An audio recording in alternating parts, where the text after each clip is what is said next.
Rambo.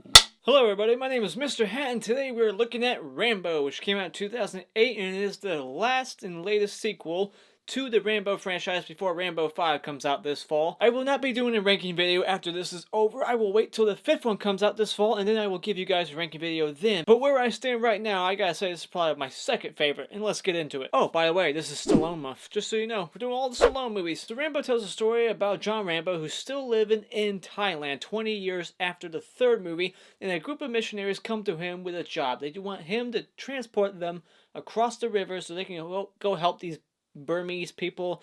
It takes place in Burma. There's a civil war going on in Burma, and they want to go help and bring Bibles to people and teach them about God because that's going to help them with their problems. Rambo's really reluctant to do it. He doesn't want to, but then the girl suckers him into doing it, and then he does it. And then about a week later, he finds out that the people he dropped off are captive, and some of them are killed, and now he has to go retrieve them and also drop off these mercenaries to go get them too. I'm starting to notice a little trend with these movies. It's always about Rambo having to go pick somebody up and save somebody's ass. That's what they're all about. In Rambo 2, he had to go save POWs. In Rambo 3, he had to go save Troutman. And now he has to save a bunch of missionaries who I don't give a fuck about except for the main woman. But other than that, these characters are not likable. They're not likable because they're stupid. So let's go over our negatives first. First off, this whole plan, this whole missionary doing God's work, let's just be so nice and then we'll get treated that way. Treat people the way you want to be treated. Doesn't work that way in Burma, bitches. These people's plan is the most fucked up stupid plan ever. They are batshit insane. They're gonna just dive themselves straight into the middle of a civil war and expect nothing bad to happen whatsoever. No guns, no knives. They brought nothing.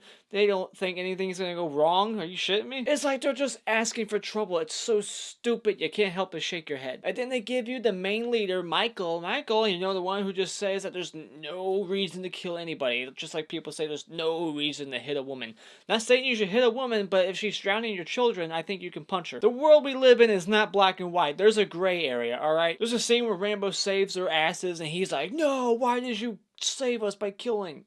Really? This movie, just like the third one, has the cliche, I'm not gonna do it, and then cut. He's doing it. I'm not gonna transport you. And then 1 minute later, he's like, alright, I'll transport you. This movie has a very weird dream sequence where Rambo is dreaming of the first 3 movies and all these events. It's completely unnecessary, but a little thing I did notice was they had a clip of the alternate ending of the first movie in this dream sequence. It's the ending where he shoots himself with Troutman's gun.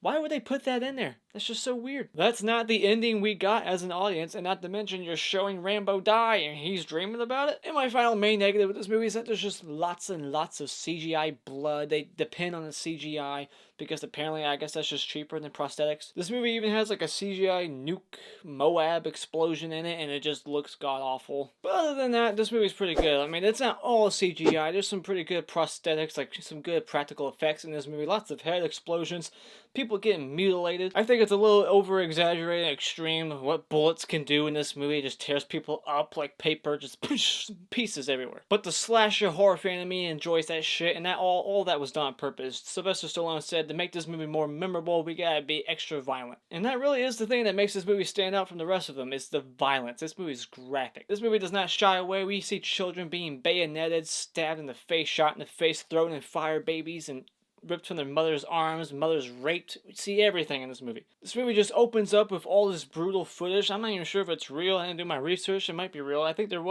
is a civil war in Burma, or at least there was. But we see all this footage of all this chaos and people just being mutilated and gassed with all kinds of chemicals. It basically just sets the tone right off the bat what you're about to experience, and it's brutal. I like that Rambo now gets to fight with a group instead of fighting by himself. He's always been solo before in the first one, of course, but in the second one too, he had that one Asian girl, and then the third one, he was basically by himself the whole time, kind of. He was by himself in that one because everybody around him was basically useless. And I like that Pussy Michael that I was talking about in the cons, I like that they have his character kill somebody. I thought that was pretty funny. I like that not everybody makes it in this movie. It finally adds some realism, like some of the missionary people die, some of the mercenaries die. It makes it feel more realistic. It's not one of those safe movies where everybody's just gonna make it. It's gonna be a happy ending for everybody. Everybody makes it unscathed. I'm sick of that shit, and this movie does not make that trope at all. We got this landmine game that they do. These fucking soldiers. They just throw landmines randomly and they force people to run and see if they land on a landmine. It's pretty messed up, and I'm just wondering, like, I'd hate to be the guy who's in charge of throwing the landmines, because what if you step on one from a previous game? Do they do it in the same location each time? If this movie was the last Rambo, it would be good, because this movie basically goes full circle. It ends like the first one begins. With Rambo, he's walking down the road, he's in America again, going home, and he's basically just walking down the road like at the beginning of the first one. So I think it just goes for a circle. It goes full circle, and I think this is a perfect ending for this whole franchise. And I think Brian Tyler does a pretty good score in this movie. He does a lot of action movies, Fast and Furious movies. He does a couple of Final Destinations, and I'm not a fan of that.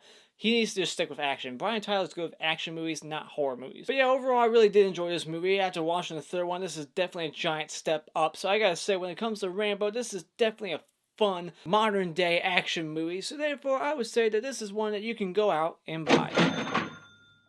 Those are my thoughts on Rambo. Is this your favorite sequel? This is my favorite sequel next to Rambo 2, but this one definitely has more fun, better pacing in my opinion. What did you think about it? In the comments below, are you excited for Rambo 5 coming out this year? Let me know in the comments below, and as always, you can support this video by clicking on this like button over here, and you can support my channel by clicking on my cartoon face in about 5 seconds to see more, and until next time, auf Wiedersehen.